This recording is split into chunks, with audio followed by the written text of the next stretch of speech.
next hour, Sadat Action Biography.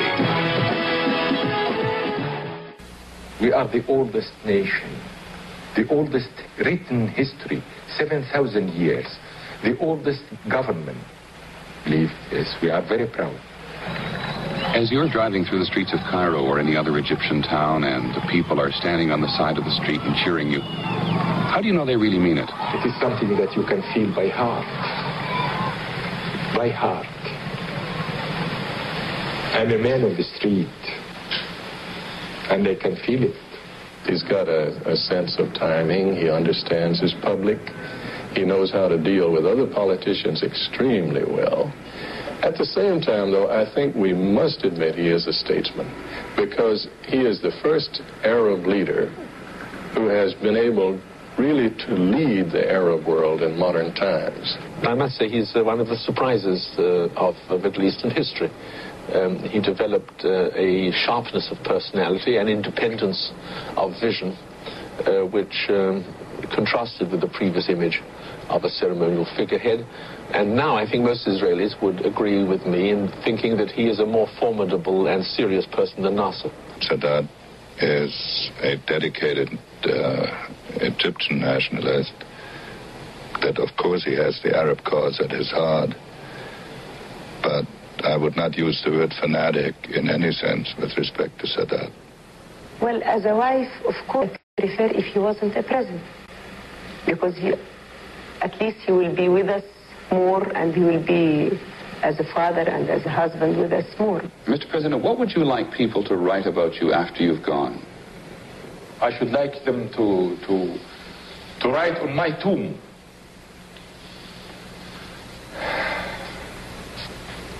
He has lived for peace,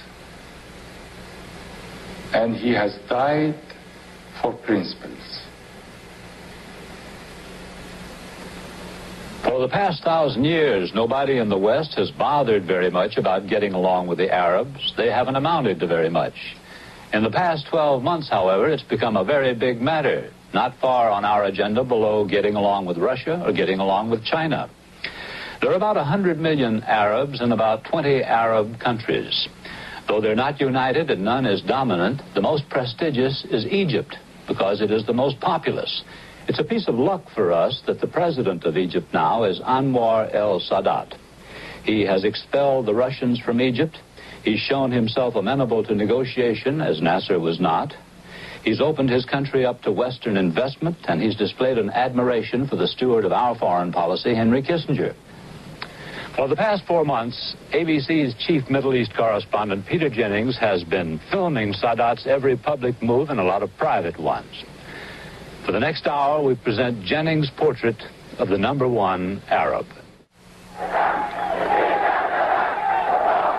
Anwar Sadat has been president of Egypt since the sudden death of Gamal Abdel Nasser in 1970. Since his presidency began, Egypt and Israel have fought their 4th war, and there is pessimistic expectation about a 5th. Sadat's present popularity dates back to his decision to go to war in October 1973. He is carried along on the adulation of the crowd as only the second meaningful Egyptian president in his nation's long history. He is a man of many parts. Above everything, Anwar el-Sadat is first an Egyptian. He has been a passionate nationalist since his early childhood. The First World War was ending in the year of Sadat's birth. The British had helped Egypt throw off Ottoman rule, but remained on as semi-rulers themselves. The land of the pharaohs continued to be dominated by foreigners. The burial sites of the ancient kings became training grounds for British cavalry.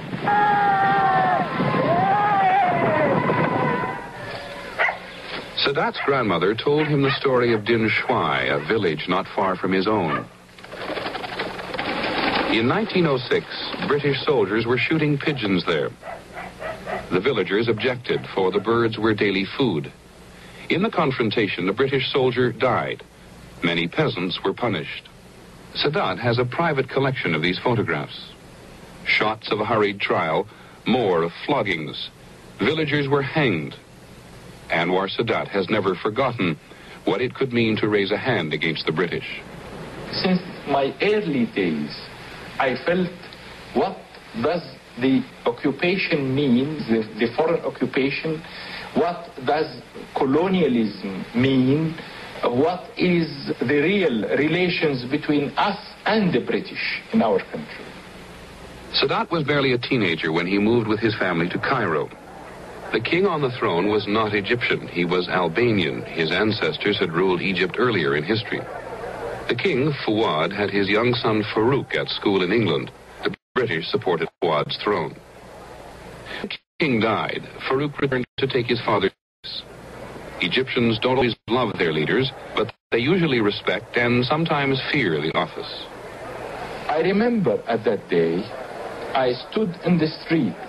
I stood from 9 o'clock in the morning up till 2 in the afternoon waiting for him, waiting to have a glimpse of our new king.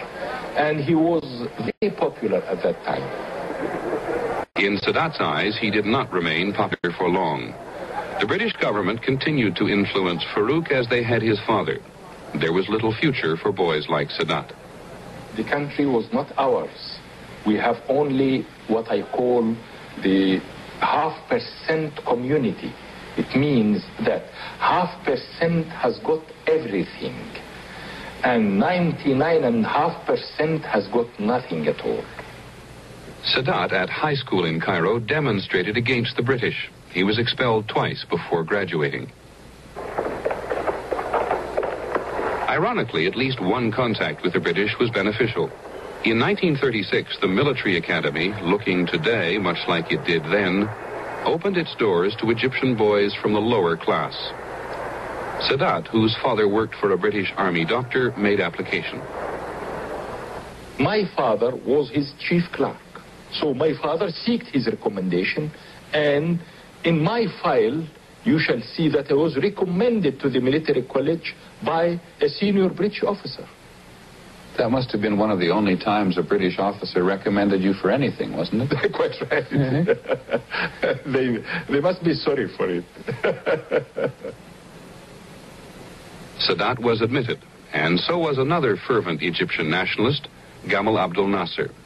It was to be a giant step forward, the beginning of an Egyptian-trained military not dependent solely on birth or royal favor for its leadership. It was here that Sadat and Nasser became friends and decided they had much in common. They both saw the army as the way to overthrow the king and expel the British. Sadat and Nasser had no sooner graduated from military academy than the Second World War broke out. The British were fighting the Germans and Italians in North Africa. Sadat saw the war as an opportunity to hasten British defeat and their departure from Egypt. He decided to collaborate with the Germans. We had a saying here that says, the enemy of my enemy is my friend. This is quite simple like that. We were faced by a very grave situation. Rommel has reached Alamein, and he was about to capture Alexandria and then Cairo. So we tried to contact the Germans and tell them that we want our complete independence. And even if they want us to fight for this independence with them, we are ready. Sadat, however, was caught by the British. He lost his army commission and was sent to prison. When you look back, Mr. President, from the perspective of history, what do you think the world would have been like if Hitler had won the war? Terrible. Terrible. It would have been very terrible. God will never permit this. We say this here. If there is something very outrageous, we say God will never permit this. Sadat escaped from prison and disappeared into the crowded streets of Cairo. He lived as a fugitive and took up once more with Nasser the secret movement for revolution. 2 years later, he was back in jail. I was accused of plotting for the assassination of some politician called Amin Osman here. You were guilty, were you not? Well,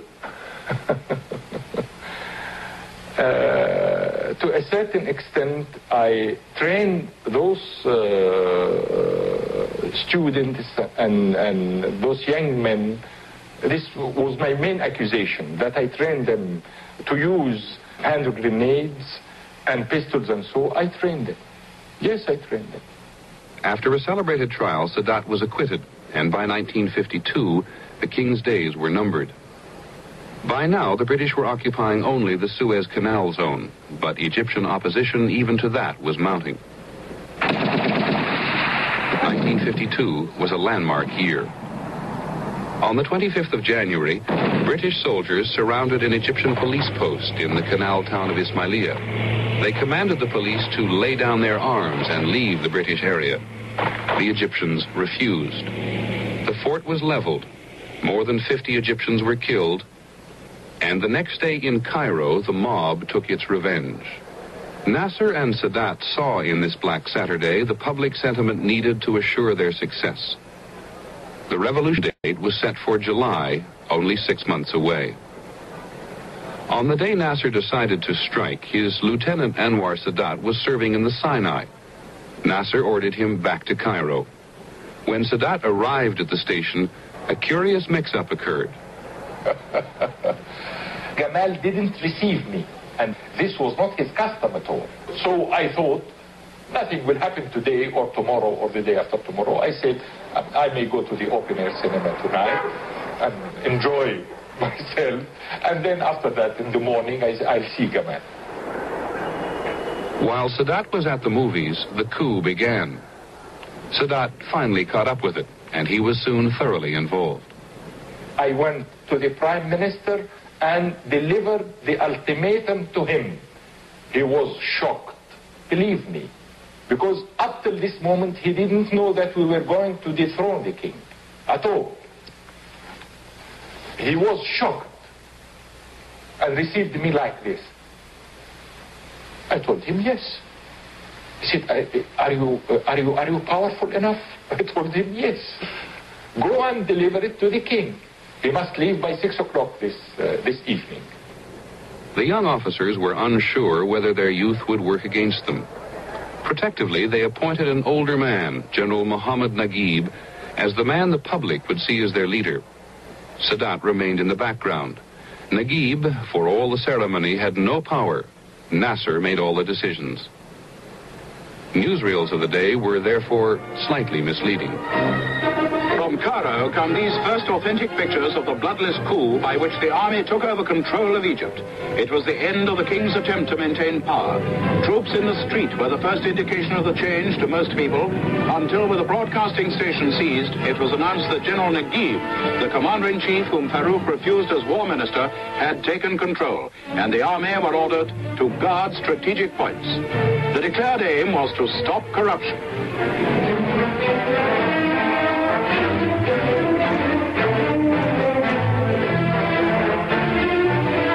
They struck at the top, and General Naguib shows the abdication papers signed by King Farouk in favor of his 7-month-old son. Meantime, from Alexandria, the royal yacht Marusa sails with the ex-king and the infant king for Capri. To the ordinary Egyptian, the change is welcome. What the change will mean to the rest of the world, we have yet to see. The impression you had in Alexandria Harbor the night that the Marusa sailed King Farouk into exile? Relax. Relax. Really. Was the coup easier than you expected? Very easy. Yes. Yes. Yes. The new government, the Revolutionary Command Council, met legally for the first time. And we were not prepared at all, either to form the government or to do whatever, anything at all. We were not prepared at all. Believe me, we were in a mess. What are we going to do? We are responsible now after the country, after Egypt. By 1956, General Naguib had left government altogether. Nasser, now president, was to be Sadat's boss for the next 14 years. Egyptian nationalism did not wane under Nasser. If anything, it increased. Nasser appealed to the United States for arms and was turned down. He bought them from the Soviet bloc. Washington, in return, refused to provide the money it had promised for the badly needed Aswan High Dam. The Russians offered to pay. The Egyptians readily accepted. The American failure to provide the money led to the first serious Soviet penetration of Egypt. Sadat still blames the American Secretary of State John Foster Dulles. We didn't like him here because he has never understood us. He has taken everything always black and white. Either you are with America or you are not with America, or you are an enemy of America. I don't like this attitude because there is a psychological element in the whole thing. We have our pride. We want to be friends with America, but we have our pride, and we don't want to be a puppet government, or we don't want to receive orders from Mr. Dulles. But we can be friends. He didn't understand this. Sadat stepped into the shadows for the years of the Nasser regime. He did not really re-emerge until one night in December of 1969. Nasser, concerned about his own death and the perpetuation of his policies, named Anwar Sadat his vice president. And he said, well, if I happen to die, I want you to continue, and I don't want anyone to humiliate this country again. Did you take that as a pretty clear indication that he wanted you to be the next president? Quite right. He never said this before. Sadat, Action Biography, will continue after this message. If Anwar Sadat is a nationalist, he's also a peasant. He springs from the centuries-old underprivilege to overpopulate the Nile River Delta. Anwar Sadat's nationalism is rooted in the Egyptian peasantry. Even the poorest is attached to his nation's history.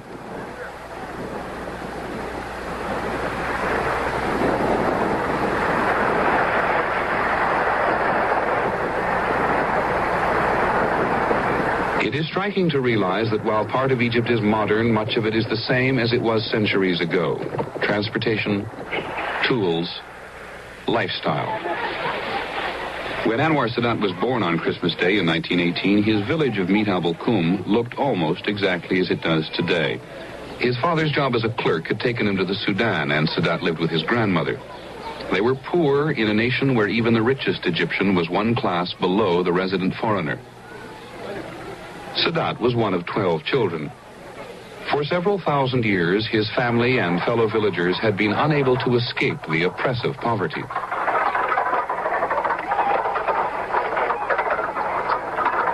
Sadat had never lived outside his village until the day his father was transferred to Cairo.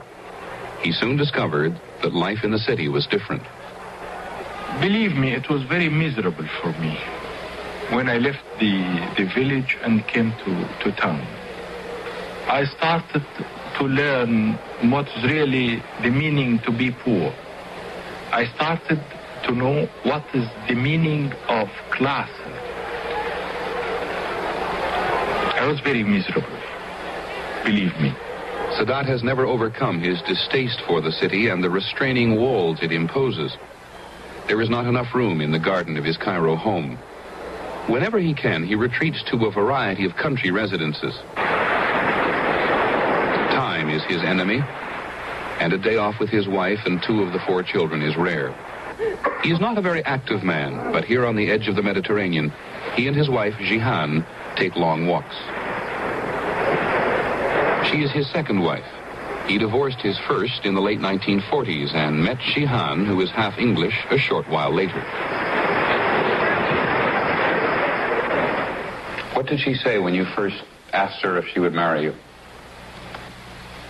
Well, she agreed at once. She agreed, in spite of the fact that there is a difference in age between us. You were just irresistible.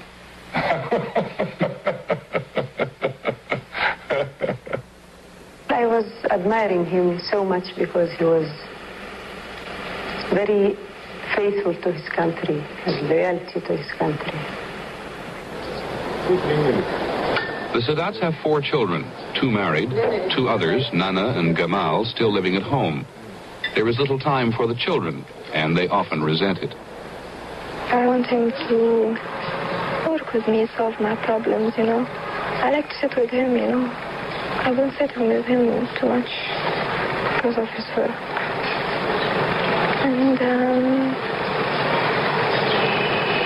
miss him.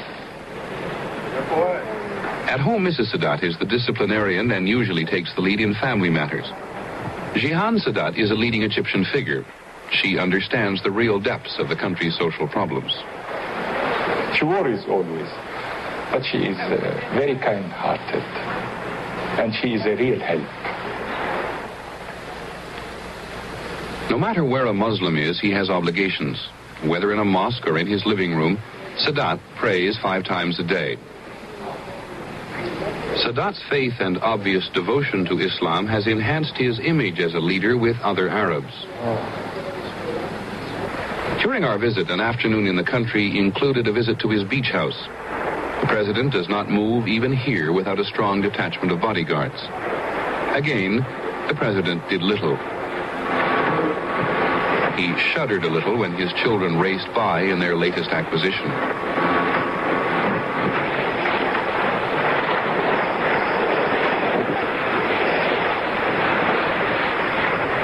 He prefers to just sit and read.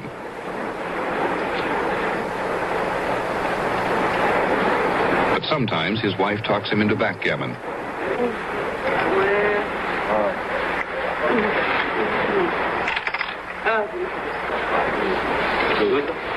She was winning, and he was pleasantly relieved when the Minister of Defense and his wife came by for a visit. Sadat does not have time for many close friends. He and Ahmed Ismail have been friends since they were young officers and joined the revolution. Revolution came naturally to Sadat, but he was not in government when the officers solidified their power. I don't like the administration. I don't like it. It is something in my blood. I used to say to Nasser, I can help you, but I don't want to be a minister or something like that. I can help you from my stand in anywhere. Because Sadat was not publicly apparent as part of Nasser's inner circle, most people judged him to be of little influence. Nasser's presidency, however, was marked by constant power struggles. The villager knew how to survive. Sadat returned to his old job as a journalist. He wrote a book on the revolution. We know now that he never lost contact with Nasser. The others, when they disagree with him, they declare it and they make a show of it. But I disagreed with him, but we used to discuss this either at his home or at my home, and we used to have very hot discussions. Nasser electrified and sometimes frightened the world. Sadat's style is different and many believe more effective. President Nasser was, of course, in many ways the movie star of the Arab world, and his image still dominates a great deal of thought about the proper way of moving toward the future. President Sadat is a quieter man. He's more of a father figure. He's more of the ideal Egyptian villager. Sadat served Nasser faithfully, often as a spokesman in foreign capitals. I remember once when he was on his way to the America, and people were worrying if he was going to make boo-boos all over the place. And an American friend of Nasser's said, well, I don't think Anwar Sadat is smart enough to make any serious mistakes. He's bound to just go over there and be a genial boob everywhere. Nasser turned to this American and said contemptuously, have you ever heard of Gohar? Now, do you know who Gohar is? Gohar is the man in a sort of an Aesop's fable character in Arabic literature who acts like he's a fool or buffoon, and really, while he's making you think he's a buffoon, he's removed your gold teeth from you without you realizing it. That's what Nasser meant. For all his travels and apparent worldliness today, it is his village which draws him back. It is only here where Sadat sheds his tailored suits and French ties for his native Galabeya. He lives in the village's only large house. Even as president, he has done little to change the other side of the street. It is much today as it has always been. This is no longer the place where Sadat can walk unnoticed, but at least this is family, and the press of the crowd bothers him less. Here, he is not so much president of Egypt as he is village elder, the boy who made good.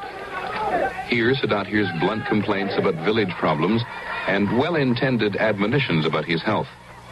He relishes the role of patriarch, here and for Egypt as a whole. The villagers and he communicate easily. Sadat's an Alabama politician. If you want to understand Sadat, understand John Sparkman from Alabama, a man who is highly educated, highly intelligent, but who knows how to say ain't, so that there's just a faint trace of quotes around it, so that if he's talking to someone who says ain't, they won't notice the quote, but someone who knows better, they will notice the quote. I'd say Anwar Sadat's that kind of a man. He aspires to be pretty much what he is. It would be an insult for Sadat to visit the village without seeing an even older man, the teacher who taught him religion as a youth. Sadat says he will retire here in 1976, but not many people believe him. Politics is in his blood. Those who oppose him believe he will not easily relinquish power. Those who support him say he couldn't walk away from the problems of Egypt. Whatever the case, Sadat is convincing about the burdens of the presidency. I have lost everything. I have lost my freedom. I have lost my life as an ordinary man that can walk whenever he feels like it, or stops working when he feels like it. I have lost all this. Sadat the villager, Sadat the passionate nationalist, came to power suddenly. Though perhaps only he felt it for certain, his emergence as an Arab leader of note began the day that Nasser died in 1970. You know, we thought at one time this man will never die.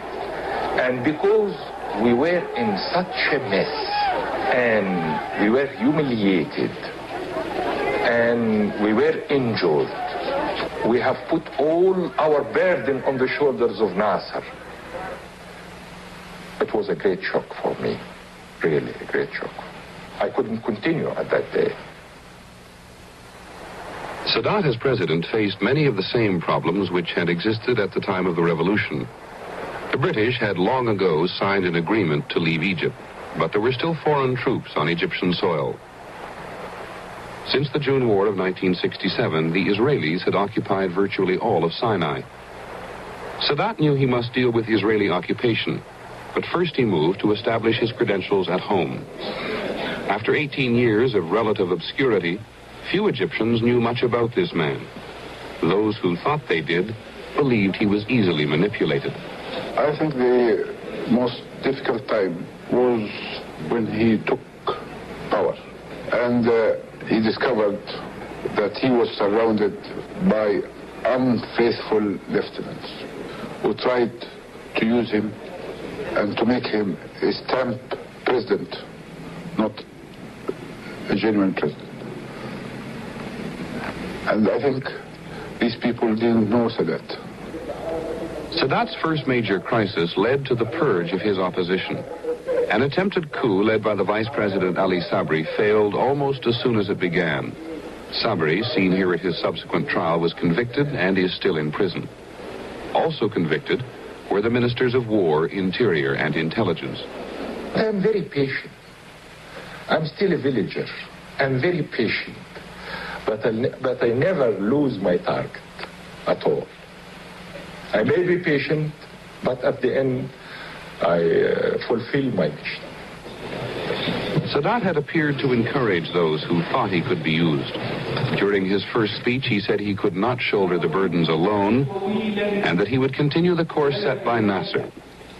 The Egyptians loved their little political jokes, and one favorite anecdote of mine was told shortly after Nasser's death and Sadat's succession, which is of President Sadat going out in the presidential car for a drive with the same chauffeur who had served President Nasser. And they come to a crossroads, and the car stops. The chauffeur doesn't know which way to go, and he turns for guidance to President Sadat. Which way? And Sadat thinks for a few minutes and says, well, which way did President Nasser go?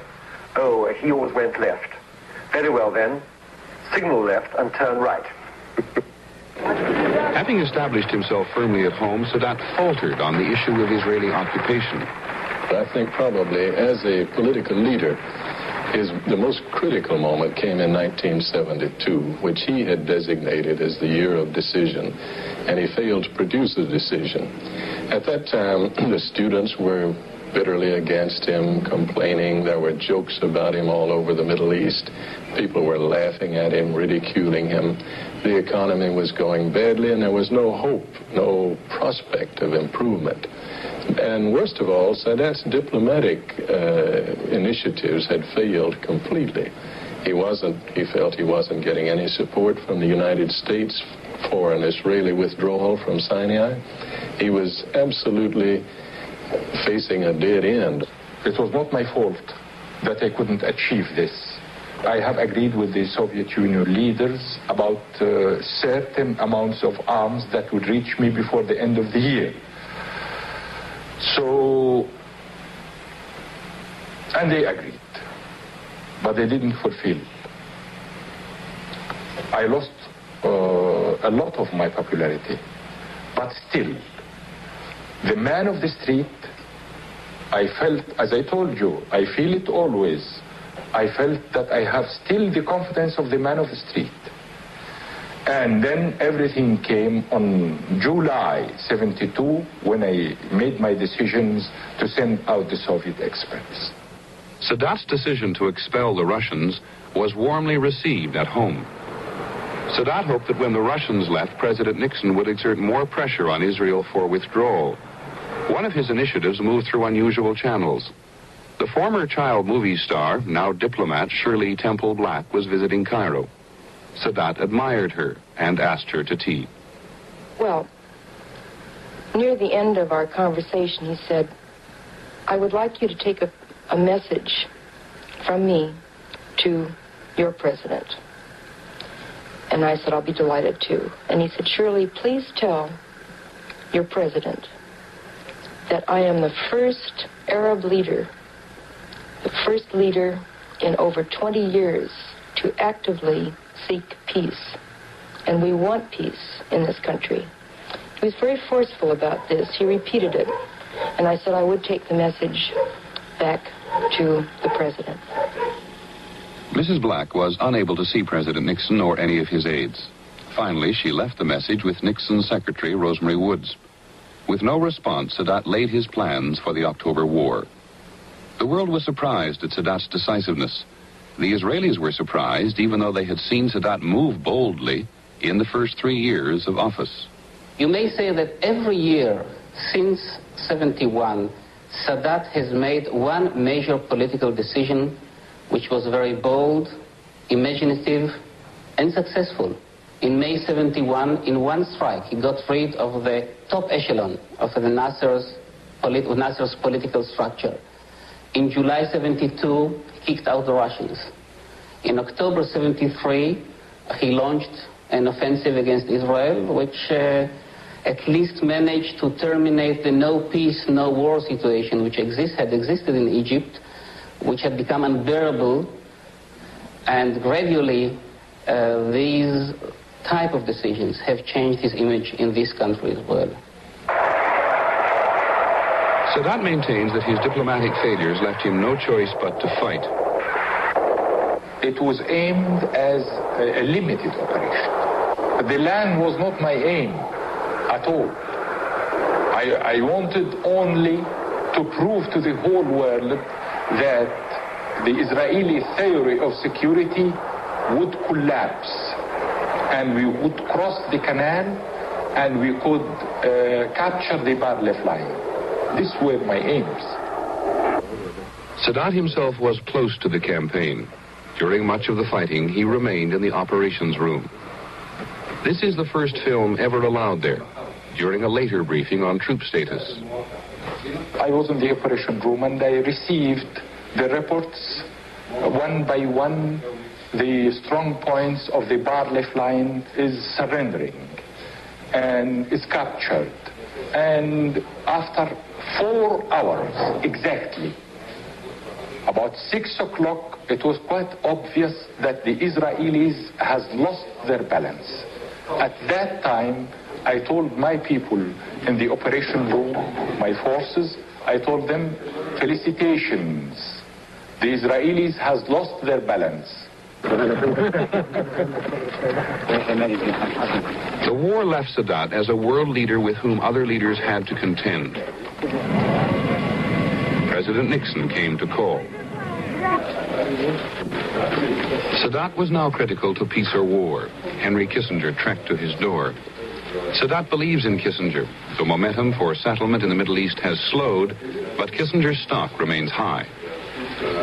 We have a very cordial relationship, and we have based it up to now on speaking very frankly with each other. He tries to explain to me what his concerns are. I try to explain what, in my judgment, is possible. And, of course, it is part of my job in these negotiations to explain the Israeli point of view. The real question is, if he wants Israeli withdrawals, does he understand that there has to be a political price and that it cannot simply be a unilateral military action? In other words, can he stop thinking only of withdrawal and start thinking about peace? Not only about what he wants from Israel, but what Israel wants from him. That's the great test, because he's not going to get any withdrawal without peace or some progress towards peace.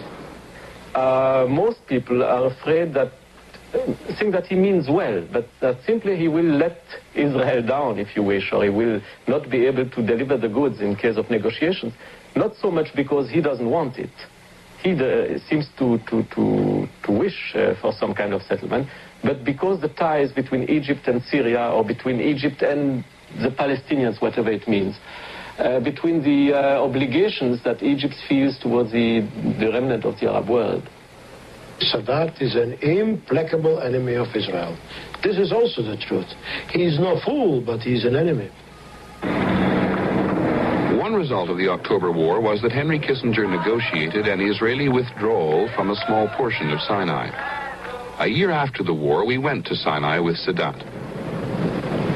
Mr. President, quite frankly, a great many people in the West look at the Sinai and they say, this is nothing but sand. Mm-hmm. Is there, in fact, no way in which a compromise can be achieved by which somewhere here in the Sinai, Israel can have the security it requires and you can have the honor you demand? This is very important. This is not the correct logic, you see. If this is sand, well, the motherland, if it is sand, mud, or marshes, or whatever it is the motherland.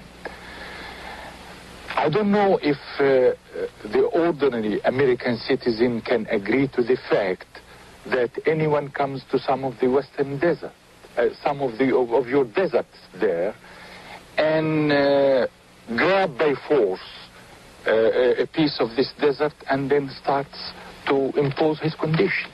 This is the situation here. How can you convince the Israelis, who are 17 kilometers from you, granted sitting on your territory, that once you get Sinai back, you won't attack them? How can you convince me on the other side that I shall not be attacked by them? This is the same thing. During the 5 weeks we spent with Sadat, the issue of war and peace confronted him constantly, pursuing him even to his village. A representative of the Pope came to call. They discussed religious tolerance. A settlement in Jerusalem is important to other Arabs. Sadat would like the Pope to pressure the Israelis. Part of our stay was during the Muslim holy month of Ramadan. Like all good Muslims, Sadat fasted from sunup to sundown and often didn't begin work until late at night. Sometimes he works at the Abdeen Palace, built in splendor by King Farouk.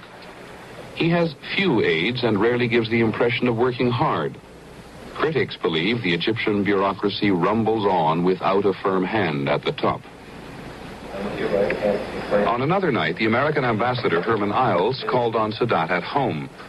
The president often works here. He has the reputation of being a good listener and a persuasive talker. On any given night, the meetings reflected the effort for peace and the contingency for war. This night, first a group of businessmen who want to encourage tourists. Sadat gave the go-ahead for tourist centers. He hopes this will mean money in Egyptian pockets. We have envisaged creating a Second meeting, preparation for fighting. The British Under-Secretary of Defense discussed an aircraft sale. It was not accidental that the third important man here was the personal representative of King Faisal. Saudi Arabia pays many of Egypt's bills. By the end of the evening, Sadat had purchased British helicopters. No matter how late his visitors ever left, he ended his evenings by sitting and watching a movie. Much of Sadat's time is devoted to ceremony. On this night, the swearing in of a new cabinet. There were no changes which marked a shift in policy.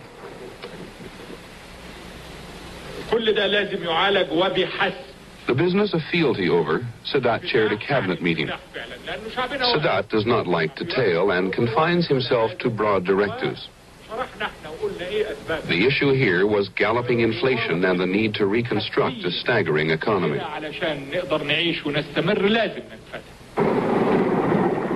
Nowhere is reconstruction needed more than in the Suez Canal area. During our stay, we accompanied the president on what he called a reconstruction visit to the canal.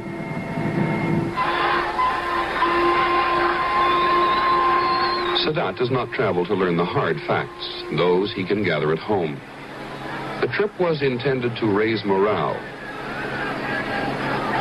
It did. There was adulation everywhere, but nowhere more fervent than during a cruise in the harbor which finally led up the canal itself. The more effort Egypt puts into building here, the more encouraged are the Israelis. If he reconstructs the canal area and opens the canal and puts hundreds of thousands of people back there, that indicates that he's not going to be very anxious to get them bombed out again. That's therefore a great index of whether he sees the peaceful option is available. And in the measure that he is putting people back in the canal and preparing to open it, that is a promising sign, an indication that the disengagement agreement is not simply a passing episode, but a possible step leading towards an unfreezing of the conflict. During our stay with Sadat, he left the country only once to attend the Arab Summit meeting in Morocco. There, he was one of 20 Arab leaders, albeit a major one. He and King Faisal represent the Arab moderates. There were others there, less accommodating. At his borrowed villa outside Rabat, he tackled immediately the summit's #1 issue. How should the battle between King Hussein of Jordan and the Palestinians be resolved? Hussein and the Palestinian leader Yasser Arafat came to pay court. Hussein wanted to speak for Palestinians inside Jordan. Arafat wanted to speak for Palestinians living everywhere. You see, we are cooperating together. And as we have mentioned, there are 3 partners: Egyptians, Syrians, and the Palestinians. The summit voted for Arafat, which was a defeat for Hussein and not the compromise Sadat would have preferred. Sadat did have the power to stop a Syrian move which would have aborted the American peace initiative in the Middle East. In a moment, we'll ask the president how the region has changed since the heads of state met. Sadat, Action Biography, will continue after this message. President Sadat, the new element in the Middle East debate is the rise of the Palestinian Liberation Organization to represent the Palestinian people. Now, Mr. Arafat has said he is in favor of a Palestinian state containing a Jewish minority, but that would mean the dissolution of Israel. You've indicated that you're willing to accept an Israeli state. How do you compose the difference between you and Arafat? If I am a Palestinian, I should say what Arafat says. It is their problem. But for me, I have stated my views, and the mere acceptance of the resolution 242 means that I accept Israel as a fact. Sir, in the year since the October War, you and Egypt have gained little else than a minor disengagement on the Sinai. That, I know, is not the accomplishment you expected when the war ended. Quite right. Quite right. I should have liked that more progress would have taken place, but I am a man of realities. I don't dream. And I hope in the next 3 months, as I told you, we can speed up the momentum of the whole thing. Are you, as President of Egypt, and is your nation prepared to live in peace with an Israel which does not expand beyond the 1967 borders? I'm ready for a peace agreement with Israel. And this is valid up till this moment. I said much more than this. Let us do our best to end the state of belligerency that has already taken more than 26 years between the Arabs and the Israelis. How much pressure is on you, Mr. President? If you didn't have the pressure of the wide variety of opinion in the Arab world on you, would you move faster? Would everything be easier? I'm ready. I'm ready to move faster. But, my friend, just give me something concrete, and I'm ready this moment to start and work.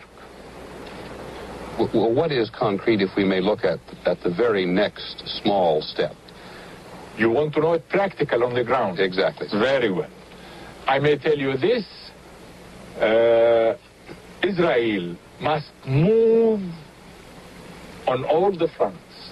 On the Egyptian front, the Syrian front, the Jordanian front, the Palestinian front now. But what I can give is this. The end of the state of belligerency that has already taken more than 26 years up till this moment. More than that, I'm going to ask a third party, like the United States. The United States has special relations with Israel. And I consider myself now the friend of the United States. Well, why not the United States come and guarantee both of us? Has Henry Kissinger let you down in any way over the last year? Not at all. Not at all. Henry Kissinger has always been up to his word. And President Ford, after he took power also, he has been always up to his word. If the Americans do not produce for you, if Dr. Kissinger does not produce for you in the near future, will you abandon the United States? And where will that leave you? Or do you have no choice at the moment? When I started my new chapter with the United States, it was not a policy of the moment or something that I needed for some time and then can drop it. And so I mean, with my new chapter with the United States, that we must keep at least, if it is not the best, the normal relations with the United States, whatever the consequences are. Well, are you in a position to carry out an offensive, defensive if war breaks out? If Israel starts it, I have no choice. But I am not planning any offensive. I told you this. I tell you this now, as I told you before, when I was planning the offensive, I said I am planning for the offensive. And you didn't believe me at that time. I think you should believe me now. I'm not planning any offensive. The Arabs are not planning. Syria also is not planning any offensive. At the beginning of this broadcast, the beginning of the Sadat biography, which we've just seen, Howard K. Smith said that the Americans were lucky to have Anwar Sadat because he was a moderate Arab leader. If there is no peace in a relatively short period of time, Is there not a danger that moderates like Anwar Sadat will disappear? Maybe.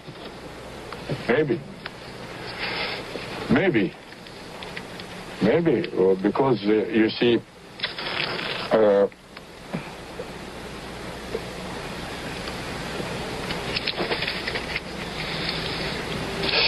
people all over the Arab world are starting to feel frustration. But I think, and I'm sure also, that the United States can play the main role in keeping the momentum and in achieving peace in this area, because, frankly speaking, all the cards are in the hands of the United States. Thank you, Mr. President. Thank you very much, President Sadat. Sadat Action Biography.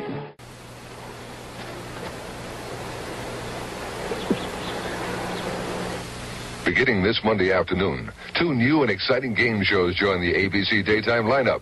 Big money rides on the roll of the dice on The Big Showdown with host Jim Peck at 2:30, 1:30 Central. Later, you've got to think fast and move fast to be a winner on The Money Maze, Monday at 4, 3 Central here on ABC.